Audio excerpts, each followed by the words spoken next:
I have an odd question for all of you. What do you see when you look at this bottle of water? You're probably thinking, it's just a bottle of water, Matt. What's so cool about it?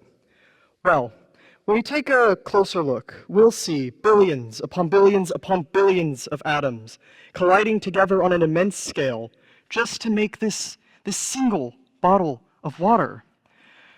Those same collisions, they form bonds, connections between atoms that power everything from the brightest stars to the smallest cells, to you and me.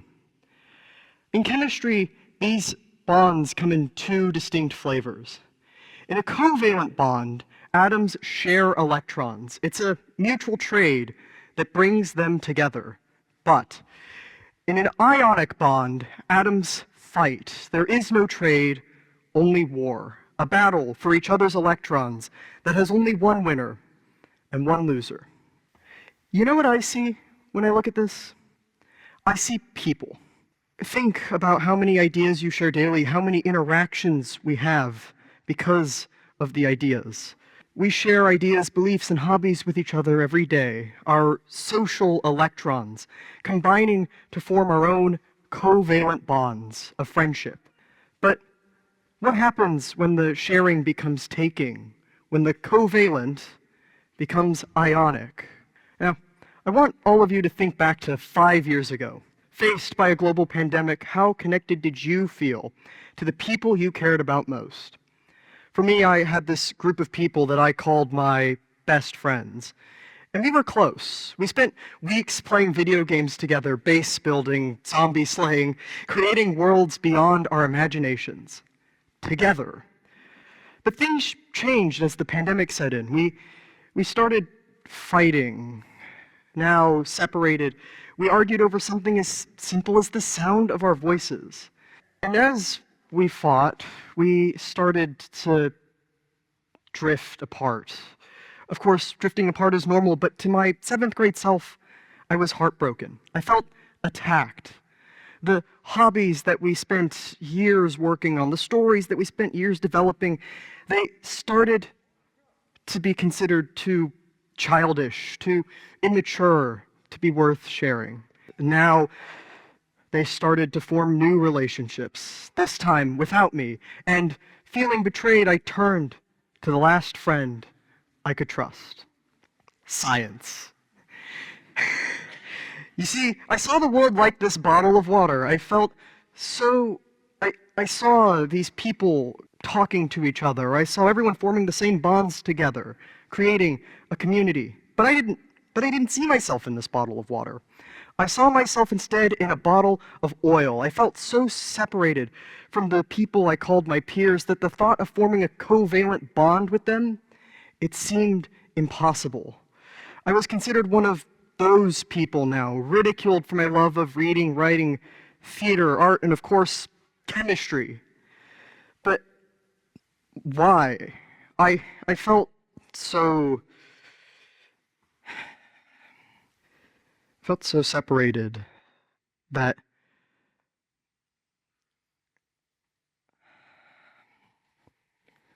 I don't know why I felt this, but I was alone.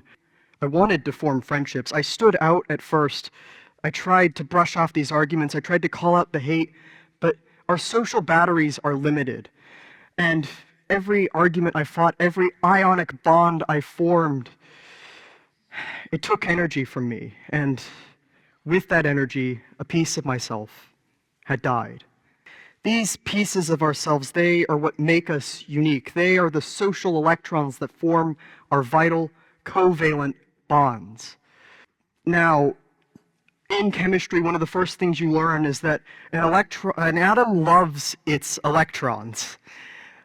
It's a trait known as electron affinity. But a Michigan State University study found that we are losing our electron affinity. We are losing this desire to stand up for our beliefs, to defend ourselves, to be ourselves.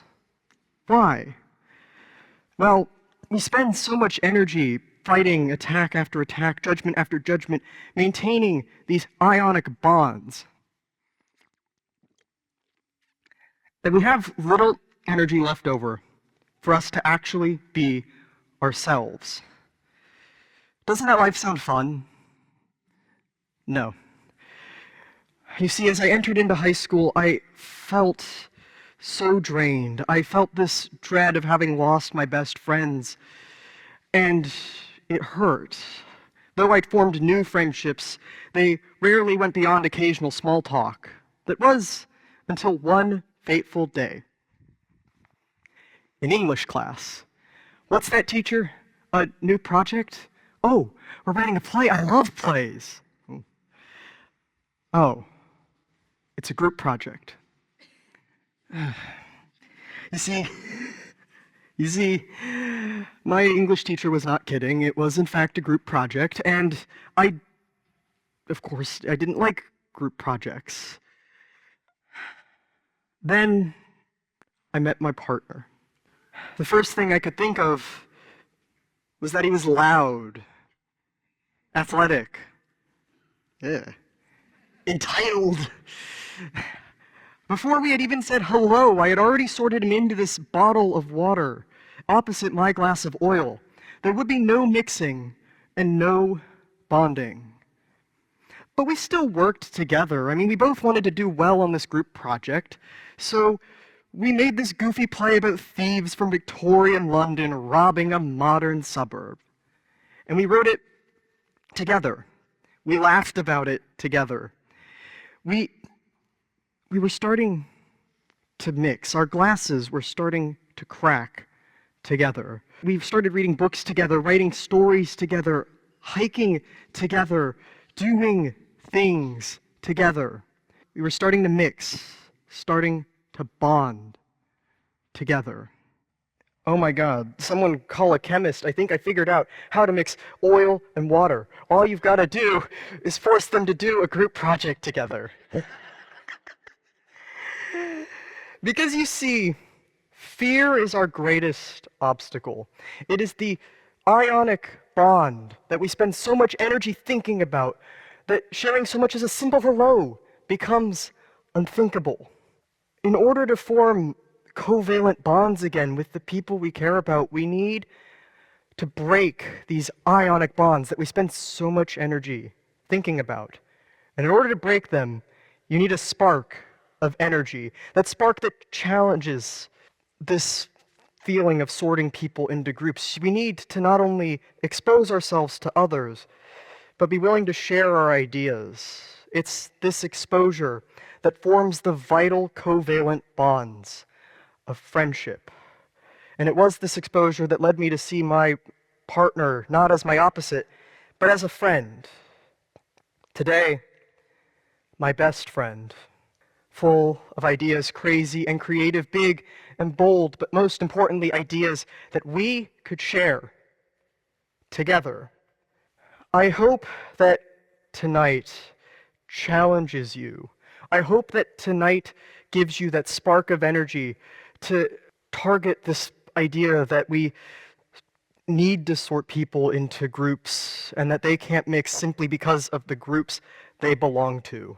You see, we spend so much of our lives, our world is so flooded with debates over where people sit that we don't care for a second where they actually stand. And that creates isolation.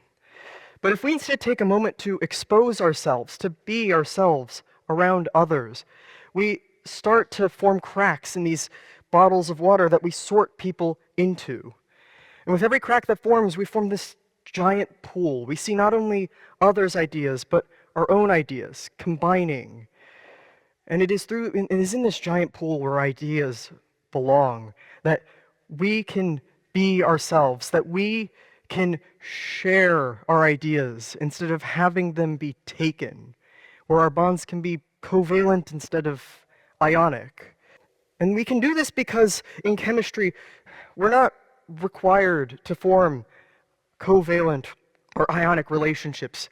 We can choose who we bond with. I mean, this bottle of water will always be made of 2 hydrogen atoms and 1 oxygen. It's H2O. There's no changing that. But we can choose to put energy towards friendships over strife, to see ideas not as stances to fight over, but electrons to bond over. Of course, this is hard, but I ask that you try it once. You won't form a bond with everyone you meet, but if you take one moment, today, tomorrow, soon, take your spark of energy and use it to shatter this bottle of water. Thank you for being here tonight.